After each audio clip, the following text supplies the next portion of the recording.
All right, let's talk about some best practices for setting up your Zoom meeting for students.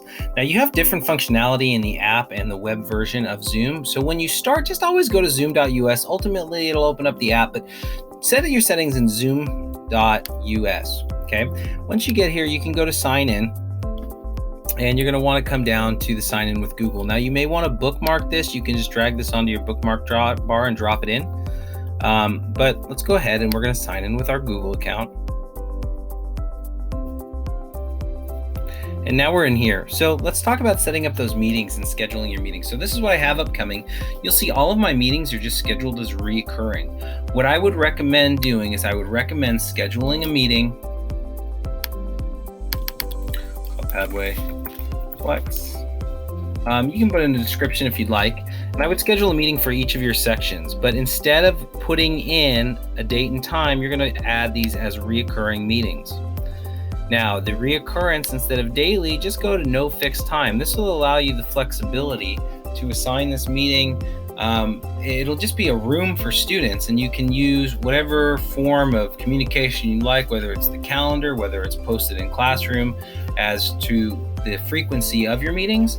If you're holding office hours for students, they can always just come back to the same link. Okay, so as you scroll down, we're going to leave the passcode security off. I don't think it really adds any benefit for us right now if we require authentication. And so when you come in here and you'll see the meeting options, you probably want to mute participants on entry. And this is really important. Only authenticated users can join. And you'll see what happens when I select only authenticated users.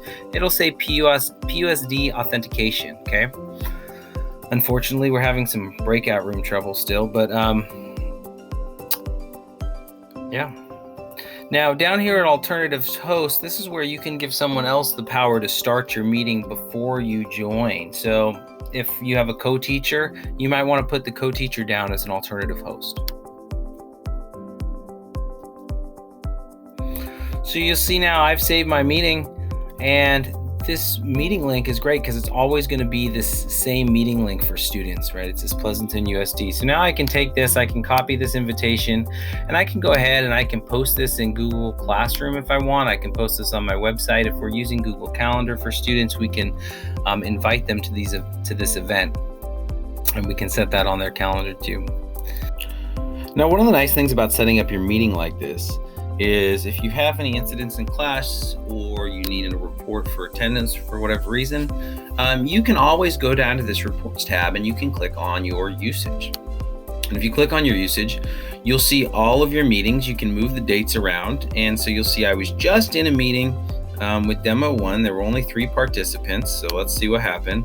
And you'll see it was me and Zoom Student 8 who joined twice. But if I show unique users, I'll just get a list of those students, and it'll only show everybody once. It will also show the total duration that they were all in that meeting. This is really helpful if you need to go back and figure out maybe someone who was in your meeting who wasn't supposed to be in your meeting. They should all be recorded here. It's also a good way to match up your attendance.